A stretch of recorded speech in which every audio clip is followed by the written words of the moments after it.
नमस्कार दोस्तों, आज की वीडियो काफी इंटरेस्टिंग होने वाली है बिकॉज आज हम डिस्कस करने वाले हैं यूएस प्रेसिडेंशियल इलेक्शन के बारे में। देखो, बहुत सारे जियोपॉलिटिकल एक्सपर्ट्स ये चीज क्लेम कर रहे हैं कि इस बारे इलेक्शन में दो पार्टियां लड़ रही हैं यूएस के अंदर में। जैसे एक पार्टी है डेमोक्रेट पार्टी जिसके लीडर हैं जो बाइडेन और दूसरी तरफ है रिपब्लिकन पार्टी जिसके कैंडिडेट हैं डोनाल्ड ट्रंप। तो बहुत सारे जियोपॉलिटिकल एक्सपर्ट्स ऐसा क्लेम कर रहे हैं कि इस वाले इलेक्शन के अंदर में डोनाल्ड ट्रंप को पूरी स्वीपिंग मेजॉरिटी है और डोनाल्ड ट्रंप इस बार जरूर से बहुत बड़ी मात्रा में वोट पाएंगे और प्रेसिडेंट चूज होंगे यूएसए के। ऐसा कुछ मुद्दों को एनालाइज करके कहा जा रहा है। तो हम इस वीडियो के अंदर में यही करने वाले हैं कि हमने कुछ प्रमुख मुद्दे जो कि यूएस इलेक्शंस के मुद्दे हैं उनको उठाया हुआ है और उनके ऊपर डिस्कशन हम करेंगे कि क्यों यहां पर किन पॉलिसीज को देख करके लोगों का जो टर्नआउट है वो डोनाल्ड ट्रंप की तरफ ज्यादा है और जो बाइडेन को क्यों लोग रिजेक्ट कर रहे हैं। अब देखो, ये सारी चीजें जो हम कर रहे हैं ना, जो ये एनालिसिस हम कर रहे हैं, यहाँ पर जो लिस्ट है ये बहुत बड़ी लिस्ट है, बहुत एग्जॉस्टिव लिस्ट है, बहुत सारे मुद्दे हैं यूएस के इलेक्शन के अंदर में, जैसे इंडिया में बहुत सारे मुद्दे होते हैं। लेकिन हमने प्रमुख जो 3 मुद्दे हैं उनको पकड़ा हुआ है, क्योंकि अगर हम सारे मुद्दों के ऊपर डिस्कस करने जाएंगे तो वीडियो बहुत लंबी हो जाएगी। इसलिए हमने प्रमुख 3 मुद्दों को पकड़ लिया है और उनके ऊपर हम ये पूरी चर्चा करेंगे। वहां पर यूएस की क्या पॉलिसी थी, डोनाल्ड ट्रंप की क्या पॉलिसी थी, जो बाइडेन की क्या पॉलिसी थी और क्यों जो बाइडेन को लोग रिजेक्ट कर रहे हैं उसको समझने की कोशिश करेंगे। अब देखो, जैसे आप इंडिया के इलेक्शंस देखते होंगे तो इंडिया के इलेक्शंस में कुछ प्रमुख मुद्दे होते हैं। जैसे एक आप मान लो पॉवर्टी, गरीबी एक बहुत बड़ा मुद्दा होता है। ठीक है, देखो मैंने रिलीजन को हटा दिया है, रिलीजन के ऊपर अभी बात नहीं करेंगे, इसीलिए मैंने पॉवर्टी को पकड़ा। मैं स्कीम बेस्ड मुद्दों की बात कर रहा हूं, क्योंकि हम यूएस के भी जब इलेक्शंस देखेंगे तो वहां भी हम स्कीम बेस्ड मुद्दे देखेंगे। तो स्कीम बेस्ड मुद्दों में अगर आप देखोगे तो पॉवर्टी एक बहुत बड़ा मुद्दा होता है, यानी कि गरीबी। अब गरीबी की अगर आप बात करोगे तो जैसे आप देखोगे ये सारी स्कीम्स निकाली जा, जहां पर सिलेंडर दिया जा रहा है या घर बनाया जा रहा है, तो ये क्यों किया जा रहा है? ये गरीबों को ये दिखाने की कोशिश की जा रही है कि ये सरकार आपकी सरकार है, ताकि आप इसको अपनी सरकार समझो और इस पर वोट दो। अब जैसे कांग्रेस में आप देखोगे इंदिरा गांधी जी के टाइम पर, तो इंदिरा गांधी के टाइम पर इंदिरा गांधी ने बार बार अपने सारे स्पीचेस में इस चीज को सेंट्रल मुद्दा बनाया था कि साहब हमने प्रीवी पर्स खत्म कर दिया। प्रीवी पर्स मतलब जो पेंशन की राशि मिलती थी सारे राजाओं को, उस टाइम पे जितने प्रिंसली स्टेट के राजा थे जिनको मिला करके यूनियन ऑफ स्टेट बनाया गया था, उनको प्रीवी पर्स दिया जाता था। तो इंदिरा गांधी ने बार बार उसको कहा कि हमने प्रीवी पर्स को खत्म कर दिया, हमने प्रीवी पर्स को खत्म कर दिया। वो ये मैसेज देने की कोशिश कर रही कि ये गरीबों की सरकार है। तो उन मुद्दों पर तो पॉवर्टी एक बहुत बड़ा मुद्दा हुआ करता था, आज भी है ये पॉवर्टी बहुत बड़ा मुद्दा। दूसरा बहुत बड़ा मुद्दा अनएम्प्लॉयमेंट, बेरोजगारी हुआ करता है।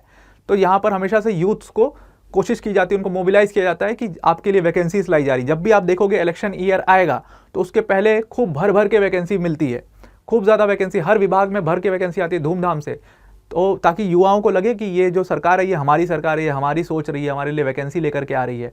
हालांकि ये बात तो क्लियरली सबको पता है ना कि गवर्नमेंट चाहे भी तो सबको सरकारी नौकरी नहीं दे सकते हैं, लेकिन फिर भी ये ऐसी चीज़ें क्यों की जाती है ताकि यूथ जो है वो भले ही सेलेक्ट ना हो एग्जाम में, भले ही वो एग्जाम दे भी ना, लेकिन उसको ऐसा लगे कि हाँ नौकरी तो आ रही है, जब मुझे देना होगा तो नौकरी मेरे पास होगी, वैकेंसी आएगी और मैं एग्जाम दूंगा, तो मेरी पार्टी ये है, इसको वोट करते हैं।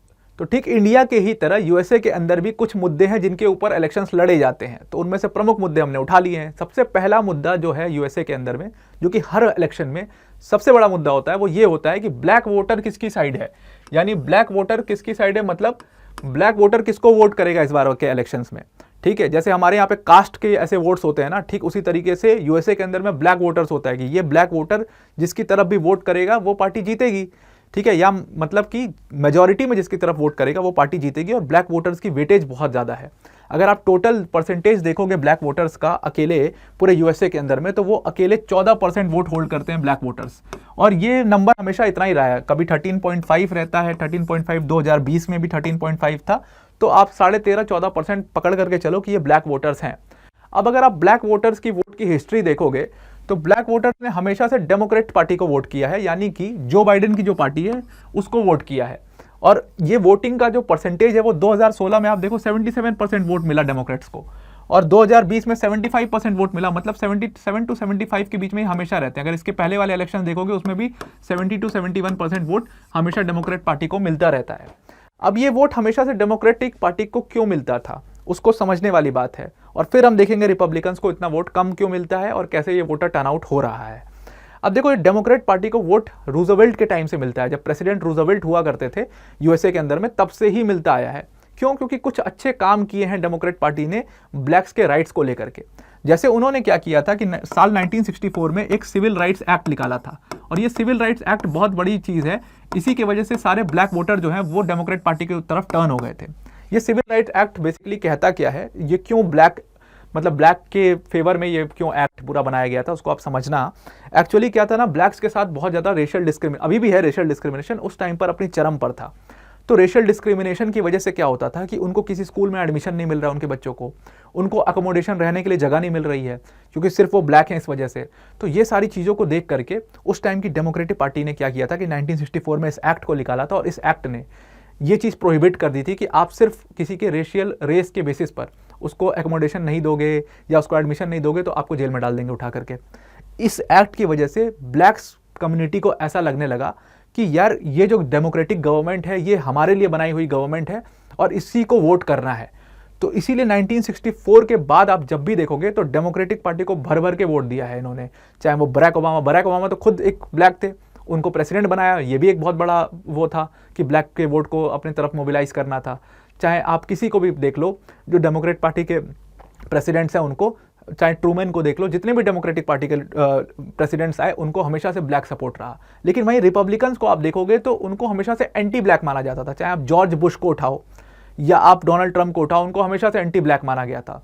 तो रिपब्लिकन पार्टी को जो वोट परसेंटेज है वो हमेशा आप देखो कि 2016 में 8% वोट मिले थे, और 2016 में जो 8% वोट मिले थे डोनाल्ड ट्रंप को, ये कहा जा रहा था कि साल 2000 के बाद जब जॉर्ज डब्ल्यू बुश लड़ रहे थे इलेक्शन, तो जॉर्ज बुश को ऑलमोस्ट 7.5% वोट मिले थे। उसके बाद जो सबसे ज़्यादा वोट मिले हैं किसी रिपब्लिकन कैंडिडेट को तो वो डोनाल्ड ट्रंप को मिले थे। हालांकि डोनाल्ड ट्रंप तो बहुत बार अपनी स्पीचेस में एंटी ब्लैक कमेंट्स कर चुके हैं और वो एकदम एंटी ब्लैक नेता माने जाते थे, तब भी उनको 8% वोट यहाँ पर मिले थे, लेकिन ये वोट बहुत कम था उस टाइम पर। अब 2020 में जब इलेक्शंस हुए तो ये वोट चेंज होकर के 12% हो गया। अब आप देखो किस तरीके से यहाँ पर इंक्रीज हो रहा है और यहाँ पर डिक्रीज हो रहा है। यहाँ पर 77% था, 2020 में 75% आया, और अब एट प्रेजेंट की बात हो रही है कि अगर एट प्रेजेंट आज के दिन में वोटिंग करवा दी जाए तो ये वोटिंग जो होगी इसमें 2024 के अंदर में 60% वोट मिलेंगे डेमोक्रेट पार्टी को, जो कि बहुत कम है उनके एवरेज से, क्योंकि उनके पूरे वोटिंग परसेंटेजेस में सबसे ज़्यादा कंट्रीब्यूशन ब्लैक वोटर्स का होता है। वो कंट्रीब्यूशन गिर करके 60% रह जाएगा, और वहीं डोनाल्ड ट्रंप को यहाँ पर 2024 के अंदर में 17% तक वोट मिल सकते हैं। 17% से 20% तक का कयास लगाया जा रहा है कि उनको ये वोट मिलेंगे। अब ऐसा हुआ क्यों? इतनी पॉलिसीज, इतना सब कुछ बनाया डेमोक्रेट पार्टी ने, तो ये सारे वोटर्स डोनाल्ड ट्रंप को क्यों वोट क्यों कर रहे हैं, जबकि वो तो एंटी ब्लैक लीडर हैं। अब यहाँ पर देखो चेंज हो रहा है। जब 1964 की आपने कुछ कमाई करी है और उसको चाहोगे कि जिंदगी भर खाएं तो वो नहीं पॉसिबल है, ठीक है। आपको लगातार ब्लैक के राइट्स के लिए कुछ काम करना पड़ेगा, उनको रिकॉग्नाइज करना पड़ेगा, और जो बाइडेन को डोमेस्टिकली ब्लैक्स के राइट्स के मामले में बहुत कमज़ोर देखा गया है। उन्होंने अपने मतलब इतने सालों में एक भी ऐसी पॉलिसी नहीं लॉन्च करी जो कि ब्लैक्स को फेवर करे या ब्लैक्स को एक अलग से कोई स्पेशल राइट दिलवा दे। और इसीलिए आप देखोगे कि जो बाइडेन को ब्लैक्स, जो यंग ब्लैक वोटर्स हैं, वो बहुत ज़्यादा जो बाइडेन के खिलाफ हैं, और यंग ब्लैक वोटर्स का जो मुद्दा है वो अब ब्लैक राइट नहीं रह गया है, वो अब नेशनल राइट रह गया है, ठीक है। वो अब नेशनली, वो अब बड़े मुद्दे पे, उनका कैनवास बड़ा हो गया है, वो बड़ी चीज़ों पर सोचते हैं, वो फॉरेन पॉलिसी पर डिस्कशन करते हैं, इन सारी चीज़ों को सोचते हैं। और इसीलिए उनको ये लगता है कि डोनाल्ड ट्रंप जो है वो एक अग्रेसिव लीडर है और उनकी तरफ शिफ्ट हो जाना चाहिए, या डोनाल्ड ट्रंप ही यूएसए के लिए ज़्यादा बेटर हैं। और इसीलिए जो वोटर टर्नआउट हो रहा है, जो इधर ज़्यादा इंक्रीज हो रहे हैं, ये ब्लैक वोटर्स अपना वोट शिफ्ट कर रहे हैं, वो इसीलिए देखा जा रहा है क्योंकि जो बाइडेन को वो लोग बहुत वीक मानते हैं। अब जो ये शिफ्ट हो रहा है ना, ये ऐसे तो देखने में आपको 4-5% का लग रहा है, बट ये एक मेजर डिफरेंस क्रिएट करेगा, ऐसा सारे जियोपॉलिटिकल एक्सपर्ट्स का मानना है। दूसरा रीजन है या दूसरी पॉलिसी जिसके ऊपर बहुत ज़्यादा जो बाइडेन को क्रिटिसाइज किया जा रहा है और यहाँ पर भी एक एज दिखाई दे रहा है डोनाल्ड ट्रंप को, वो इमिग्रेशन लॉज को लेकर के या इमिग्रेशन पॉलिसी को लेकर के है। अब देखो इमिग्रेशन ना हमेशा से पूरा माइग्रेंट जो आते हैं ना यूएसए के अंदर में, ये भर भर के माइग्रेंट्स आते हैं, पूरी दुनिया से आते हैं। जो मैंने आपको बताया कि वो डोंकी रूट वाला आपने सुना होगा ना, कि कनाडा जाते हैं, यूएस जाते हैं, तो ये लैटिन अमेरिका से बहुत बड़ी मात्रा में लोग जाकर के यूएस में घुस जाते हैं असाइलम सीख करने के लिए, क्योंकि वहाँ पर लिविंग कंडीशन बहुत सारी कंट्री में बहुत ख़राब होती है, लैटिन अमेरिकन कंट्रीज़ में। तो इसलिए ये बड़ी मात्रा में ये जो माइग्रेंट्स हैं, ये मैक्सिको के बॉर्डर को क्रॉस करके यूएसए में घुसते हैं। और माइग्रेंट क्राइसिस, माइग्रेंट इशू एक बहुत बड़ा इशू है यूएसए के अंदर में। और माइग्रेशन, इमिग्रेशन पॉलिसी के ऊपर भी जो ये एक बहुत बड़ा मुद्दा होता है पूरे यूएस इलेक्शंस के अंदर में। अब इमिग्रेशन पॉलिसी में आप देखोगे ना, तो डोनाल्ड ट्रंप जो जब प्रेसिडेंट हुआ करते थे, डोनाल्ड ट्रंप बहुत हार्श थे इमिग्रेशन पॉलिसीज़ को या इमिग्रेशन लॉज को लेकर के। उन्होंने क्या किया था, जब वो प्रेसिडेंट हुआ करते थे तो उन्होंने कुछ लॉज लेकर के आए थे। पहला लॉ उन्होंने, सबसे बेस्ट लॉ जो लाए थे वो ये किया था कि उन्होंने पूरा जो बॉर्डर वॉल है मैक्सिको के बॉर्डर के साथ, जो मैक्सिको से बॉर्डर लगता है यूएसए का, उस मैक्सिको के बॉर्डर में उन्होंने पूरी वॉल बनाना शुरू कर दी थी कि ये पूरी जो फेंसिंग एक तरीके से जो होती है ना, जो इंडिया और बांग्लादेश का बॉर्डर आपने देखा होगा फेंसिंग है, तो यूएसए और मैक्सिको के बॉर्डर में वो फेंसिंग वगैरह कुछ नहीं हुआ करती थी, प्लेन बॉर्डर था, ओपन बॉर्डर था, उसको फेंसिंग शुरू करा दी थी, उसमें एक वॉल बनाना शुरू कर दिया था और ये वॉल बहुत लंबी थी। ठीक है, अब उनकी इस इमिग्रेशन पॉलिसी को जो बाइडेन उस टाइम पर बहुत ज़्यादा क्रिटिसाइज कर रहे थे। वो डेमोक्रेटिक पार्टी में थे और डेमोक्रेट पार्टी हमेशा से माइग्रेंट्स को लेकर के बहुत सिंपैथेटिक रही है। ठीक है, जैसे इंडिया में भी आप देखते होगे ना कि एक प्रॉपर गवर्नमेंट जो है, एक गवर्नमेंट है जो कि माइग्रेंट्स को लेकर के बहुत सिंपैथेटिक रही है हमेशा से। आप स्टार्टिंग से देख लो कि वो गवर्नमेंट हमेशा से माइग्रेंट्स को लेकर के सिंपैथेटिक रही है कि आओ हमारे यहाँ रह लो, कोई इशू नहीं है। बट डोनाल्ड ट्रंप जो है वो गवर्नमेंट, वो इन माइग्रेंट्स को लेकर के बिल्कुल भी सिंपैथेटिक नहीं थे, उन्होंने वॉल बनाने का आदेश दे दिया था। दूसरी चीज उन्होंने क्या करी थी कि उन्होंने remain in Mexico policy launch करी थी। ये रिमेन इन मैक्सिको पॉलिसी जो है ये असाइलम लॉज को लेकर के है। अब ये असाइलम लॉज क्या थे, पहले आप इसको समझो फिर आपको समझ में आएगा रिमेन इन मैक्सिको पॉलिसी क्या था। बेसिकली क्या होता था कि पहले कोई माइग्रेंट जो है वो इलीगली बॉर्डर क्रॉस करके यूएसए में घुसता था, उसको अथॉरिटीज पकड़ लेती थी। तो अब जब अथॉरिटीज पकड़ लेती थी तो वो बोलता था कि साहब हमारे देश में हमारी कम्युनिटी के साथ बहुत गलत हो रहा है या कुछ मेरे साथ बहुत गलत हो रहा है, मेरी जान को खतरा है, इसलिए आप अपने असाइलम लॉज के अंदर कम से कम मुझे यूएस में असाइलम ही दे दो, भले ही मुझे सिटीजनशिप मत दो, कुछ मत दो, लेकिन असाइलम दे दो, मुझे रहने दो यूएस के अंदर में, मुझे वापस डिपोर्ट मत करो मेरी कंट्री के अंदर में। तो उसके ऊपर एक पूरा असाइलम केस चलता था कि ये प्रूफ लेने के लिए कि क्या इसकी कम्युनिटी के साथ सही में गलत हो रहा है इसकी कंट्री में, या इस पर्सन के साथ सही में गलत हो रहा है इसकी कंट्री में, क्या इसको सही में प्रताड़ित किया जा रहा है, क्या इसके साथ परसिक्यूशन हो रहा है, ये सारी चीज़ों पर असाइलम केस चलता था। और इस केस के दौरान, ये केस बहुत लंबे टाइम तक चलता था। असाइलम केस कितने पेंडिंग है, लाखों केस पेंडिंग है यूएसए के अंदर में असाइलम के। तो जब तक बारी आती थी इस पर्सन की, तब तक ऑलरेडी वो 2-3 साल रह चुका होता था यूएस में, वहाँ पे काम वाम कर रहा था, मस्त वहाँ पर सेटल हो चुका होता था। तो ये चीज़ें होती थी, ये प्रैक्टिस था यूएसए के अंदर में। अब उसके बाद जब डोनाल्ड ट्रंप आए, उन्होंने कहा कि जो असाइलम केस चलेगा ना, जितनी देर तक ये असाइलम केस चलेगा उस दौरान आपको अपनी कंट्री में ही रहना है। अगर ये केस सही प्रूव होता है, आपके साथ गलत हो रहा है आपकी कंट्री में, तब आपको बुला लिया जाएगा यूएस में वापस। लेकिन तब तक आपको ऐसा नहीं कि असाइलम केस के दौरान आप यहीं पर रहोगे, आपको आपकी कंट्री में डिपोर्ट कर दिया जाएगा। तो उसी को कहते हैं रिमेन इन मैक्सिको पॉलिसी, कि आप अगर मैक्सिको से आए हो तो आपको मैक्सिको में वापस जाना होगा जब तक असाइलम केस चलेगा और जब तक प्रूफ नहीं हो जाता है कि हाँ आपके साथ सही में परसिक्यूशन हो रहा है। तो ये बहुत हार्श इमिग्रेशन पॉलिसीज थी जो डोनाल्ड ट्रंप की थी। इसके ऊपर डेमोक्रेट पार्टी ने उनको बहुत ज़्यादा क्रिटिसाइज किया था। तीसरे नंबर पे उन्होंने पैंडेमिक 42 एक्सपल्शंस लगा दिए थे। टाइटल 42 एक्सपल्शंस का मतलब ये था, बेसिकली जब पैंडेमिक आया था 2020 के अंदर में, 2019 से शुरू हो गया था थोड़ा थोड़ा, बेसिकली टाइटल 42 के तहत, एक्सपल्शन पॉलिसी के तहत इमिग्रेंट्स को आने नहीं देना, ये मेजर इनका मुद्दा था। अब जैसे जो बाइडेन प्रेसिडेंट बनते हैं, उन्होंने क्या करा, उन्होंने सबसे पहले जो बॉर्डर, ये बिल्डिंग जो वॉल बन रही थी बॉर्डर के पास, इस वॉल को रुकवा दिया, इस वॉल का काम पूरा रुकवा दिया। दूसरा इन्होंने क्या किया, रिमेन इन मैक्सिको पॉलिसी को स्क्रैप कर दिया, इसको खत्म कर दिया। और तीसरा इन्होंने क्या किया कि टाइटल 42 पैंडेमिक वाला, तो खैर उनकी गलती नहीं है, वो तो पैंडेमिक खत्म हो गया था जब सब कुछ नॉर्मलाइज हो गया था पूरी दुनिया में, तो वैसे भी उनको स्क्रैप करना ही था। हालांकि डोनाल्ड ट्रंप इसको स्क्रैप करने में लेट कर रहे थे, ठीक, लेकिन जो बाइडेन ने आते हैं इसको स्क्रैप कर दिया। अब हुआ क्या, जैसे ही ये सारी चीज़ें उन्होंने स्क्रैप करी, तो जो इमिग्रेशंस आप डोनाल्ड ट्रंप के टाइम पर देखोगे कि जो इमिग्रेशंस 30,000 पर डे इमिग्रेंट्स आते थे यूएसए के अंदर में, वो इमिग्रेशन एकदम से जो बाइडेन के टाइम पर बढ़ गए और वो अब 3 लाख के करीब हो गए हैं। मतलब 3 लाख इमिग्रेंट्स रोज यूएसए के अंदर में घुसते हैं। जस्ट इमेजिन कि ये 3 लाख जो घुसते हैं इमिग्रेंट्स, ये कितना बड़ा नंबर है यूएसए के हिसाब से। अब यूएस के लोगों को आप सोचो कि बैकलैश होगा ना, ऑब्वियसली होगा बैकलैश, कि जो लोग टैक्स भर रहे हैं, जो लोग अपनी कंट्री के रिसोर्सेज को एंजॉय कर रहे हैं, जो सिटीजन्स हैं ओरिजिनली यूएसए के, उनको जब ये ऐसा फील होगा कि यार ये इमिग्रेंट्स बाहर आएंगे, ये तो हमारा ही पैसा खाएंगे, ये तो हमारी रिसोर्सेज को खाएंगे, तो हम क्यों इनको जगह दें। तो जाहिर सी बात है, जब 3 लाख इमिग्रेंट्स रोज यूएसए के अंदर आएंगे तो यूएस की पब्लिक बैकलैश करेगी। और इसीलिए यूएस की पब्लिक जो है वो जो बाइडेन की इमिग्रेशन पॉलिसीज को लेकर के एकदम से उनके खिलाफ होना शुरू हो गई। अब जैसे ही उन्होंने देखा कि ये पॉलिसीज को लेकर के, इमिग्रेशन पॉलिसीज को लेकर के मेरी ही पब्लिक, जिसको वो लिबरल्स समझते थे, वो लिबरल्स मेरे खिलाफ टर्न हो चुके हैं, तब उन्होंने क्या करा, उन्होंने जो उनकी पॉलिसी थी उसके साथ खड़े नहीं हुए। उन्होंने ये जो वॉल का काम था इसको दोबारा से स्टार्ट करवा दिया। उनको लगा कि मैं इससे थोड़ा सा वोटर का दिल जीत लूंगा, लेकिन अब यहां से फिर से इनका कंफ्यूजिंग मोड शुरू हो गया। लोगों ने इनको इस बेसिस पर भी क्रिटिसाइज करने लगा कि यार जब तुम्हें काम वापस से शुरू ही करवाना था तो बंदी क्यों करवाया एट द फर्स्ट प्लेस।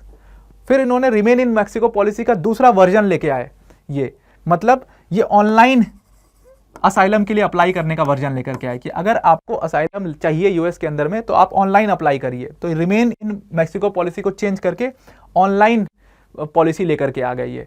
तो इससे इनको लगा कि शायद मैं वोटर्स का थोड़ा सा दिल जीत लूंगा, लेकिन यहाँ पर अगेन ये पूरी इनकी इमिग्रेशन पॉलिसी फेल हो जाती है और इसीलिए जो बाइडेन को बहुत ज़्यादा क्रिटिसाइज किया जाता है कि आप कभी एक स्टैंड नहीं ले पाते हो।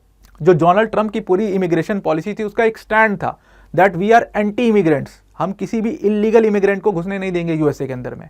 आप शुरू में दिखाते हो कि नहीं वी वेलकम इमिग्रेंट्स, हम इमिग्रेंट्स के साथ हैं, हम उनके राइट्स के साथ हैं, और फिर दोबारा जाते हो वोटर्स का दिल जीतने के लिए आप पूरी पॉलिसी को चेंज कर देते हो। तो आपका कोई क्लियर स्टैंड यहाँ पर दिखाई नहीं दे रहा है। इसी वजह से जो वोटर टर्नआउट है वो बहुत बड़ी मात्रा में डोनाल्ड ट्रंप की तरफ चला गया है। तीसरा जो मुद्दा है जिसके ऊपर क्रिटिसाइज किया जा रहा है जो बाइडेन को, ऑब्वियसली वो मुद्दा जो है एक बहुत बड़ा मुद्दा होता है यूएस के इलेक्शंस में, वो है फॉरेन रिलेशंस का, या आप कह लो फॉरेन पॉलिसी का मुद्दा। अब ये फॉरेन पॉलिसी को लेकर के तो जो बाइडेन को बहुत ज़्यादा ही क्रिटिसाइज किया जा रहा है और ये सबसे बड़ा और सबसे प्राइमरी मुद्दा है जिसके ऊपर जो बाइडेन को बहुत ज़्यादा क्रिटिसाइज किया गया है। पहला कि पूरे मिडिल ईस्ट के अंदर में उन्होंने इतना बड़ा क्राइसिस छेड़ दिया है जिसको अब सुलझाए वो नहीं सुलझ रहा है। यहाँ पर वो इजराइल को एडवाइस कर रहे हैं कि भाई तुम कोई भी एग्रेशन मत करो, तुम ईरान के ऊपर कोई एग्रेशन मत करो, तुम हिजबुल्लाह के ऊपर मत एग्रेशन करो। लेकिन इजराइल जो है वो इनकी सारे एडवाइसेस को उसने इग्नोर कर दिया है। उसने अभी 2 दिन पहले ईरान की एम्बेसी पर अटैक कर दिया, ठीक है। और ये जो अग्रेसिव मोड इजराइल ले रहा है उसकी वजह से जो बाइडेन क्यों उस चीज़ को क्रिटिसाइज कर रहे हैं, जो बाइडेन उस चीज़ को इसलिए क्रिटिसाइज कर रहे हैं क्योंकि वो जो बाइडेन का फेलियर माना जा रहा है मिडिल ईस्ट के अंदर में, और जो बाइडेन को बहुत ज़्यादा क्रिटिसाइज कर रहे हैं रिपब्लिकन्स भी इस मामले में। क्योंकि रिपब्लिकन्स का अगर आप स्टैंड देखोगे फॉरेन पॉलिसी को लेकर के, तो डोनाल्ड ट्रंप जब प्रेसिडेंट बने तो उनका स्टैंड क्लियर था कि मैं नहीं चाहता कि कोई भी यूएस ट्रूप कहीं भी किसी और कंट्री में किसी और के वॉर को लड़े और वो वहाँ पर इंगेज हो। उनका सीधा था, इसीलिए उन्होंने 2020 के अंदर में, आपको पता होगा कि दोहा डील कर ली थी अफगानिस्तान में तालिबान गवर्नमेंट के साथ में। और वो दोहा डील जो करी थी वो उसका मेन रीज़न ये था, उन्होंने कहा था I want my boys back in my country. मतलब जो यूएस ट्रूप्स हैं वो भी किसी के बेटे हैं, वो भी किसी के भाई हैं, वो फालतू में अपनी जान अफगानिस्तान में गंवा रहे हैं, जबकि वहाँ पर हमारा कोई ऑब्जेक्टिव नहीं है, कोई मुद्दा नहीं है वहाँ पर लड़ने का। वहाँ पर ज़बरदस्ती का क्यों लड़ना, उनको वापस बुला लिया था 2020 में तालिबान गवर्नमेंट के साथ डील करके। ठीक वही काम उन्होंने इराक के अंदर में किया था, ठीक वही काम वो सीरिया के अंदर में कर रहे थे, उनकी करने की कोशिश थी। तो he was a very aggressive kind of leader. At the same time he was very sympathetic towards war. He was very sympathetic कि लोग हमारे नहीं मरने चाहिए, लोग हमारे शहीद नहीं होने चाहिए दूसरे देशों में जाकर के। और इसीलिए वो नॉर्थ कोरिया पहुंच जाते हैं अपने रिलेशन को बिल्ड करने। रशिया से उन्होंने अपने रिलेशन को बिल्ड करने का ट्राई किया डोनाल्ड ट्रंप ने, लेकिन जो बाइडेन ने बिल्कुल सारा कुछ मटिया मेट कर दिया, बिल्कुल ही फॉरेन पॉलिसी की मतलब आप समझ लो उसको बर्बाद करके रख दिया।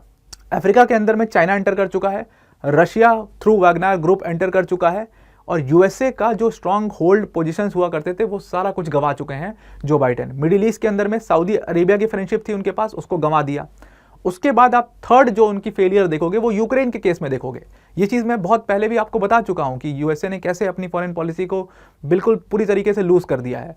मैं अपनी कई सारी वीडियोस में बोल चुका हूँ कि यूक्रेन में देखो आप, स्टार्टिंग में यूक्रेन को खूब ज़्यादा एड्स, आज की भी वीडियो में हमने बात करा था कि खूब वेपन्स और एड प्रोवाइड करे यूक्रेन को, और फिर भी उस चीज़ का कोई रिजल्ट नहीं निकल पाया, तो फिर अपना कदम पीछे ले लिया, यूक्रेन को मरने के लिए छोड़ दिया। तो ये भी एक बहुत बड़ा उनका फेलियर देखा जा रहा है कि उन्होंने वॉर कई जगह स्टार्ट कर दिए लेकिन उन वॉर्स को समेट नहीं पाए, या कहीं कुछ एग्रीमेंट या कहीं कुछ सुलह नहीं करवा पाए, जिसकी वजह से ऑयल के प्राइसेस का कितने हाई चले गए हैं वो आप देखो। और उसके अलावा वर्ल्ड ट्रेड के ऊपर इसका बहुत ज़्यादा इंपैक्ट पड़ा है। अब जब वर्ल्ड ट्रेड ऑयल प्राइसेस के ऊपर इंपैक्ट पड़ता है तो ये इंपैक्ट यूएसए में भी दिखाई देता है। जब यूएसए के टैक्सेस के रिजर्व्स जो हैं वो डिप्लीट हो जाते हैं, एकदम खत्म होने की कगार पे आ जाते हैं, तो वहाँ के लोगों को तो पता चलेगा, तो वहाँ के लोग तो बैकलैश करेंगे ही। वहाँ के लोगों को जिस बिस्किट का 5 रुपये देना पड़ रहा था अब उसका 7 रुपये दे रहे हैं। क्यों? क्योंकि ऑयल के प्राइसेस राइज हो गए हैं। कितना ज़्यादा ऑयल के जो गैप है, ऑयल मार्केट में जो बहुत बड़ा गैप क्रिएट हुआ है रशिया पे बैन लगाने की वजह से, उसको कितना अपने टैक्सेस के रिजर्व से भरोगे? अब तुम्हारे रिजर्व भी डिप्लीट हो गए, वॉर भी खत्म नहीं हुआ, और प्राइसेस जो बढ़ने से रोक रहे थे अभी तक वो अब जाकर के बढ़ गए हैं, ऑल टाइम हाई पे पहुंच गए हैं अब पिछले 5 महीने के। तो जो बाइडेन को उनकी फॉरेन पॉलिसी की वजह से भी बहुत ज़्यादा क्रिटिसाइज किया जा रहा है और इन्हीं सब मुद्दों पर कहा जा रहा है कि अब इस बार के इलेक्शंस में डोनाल्ड ट्रंप को बहुत बड़ी मेजॉरिटी मिलने वाली है और वो प्रेसिडेंट निश्चित रूप से यूएसए के बन जाएंगे, ऐसा सारे जियोपॉलिटिकल एक्सपर्ट्स का मानना है। आई होप ये वीडियो आपको पूरी तरीके से समझ में आ गई होगी। डोनाल्ड ट्रंप की पॉलिसी और जो बाइडेन की पॉलिसी में जो डिफरेंस है वो समझ में आ गया होगा। आज के लिए इतना ही। Thank you and have a nice day.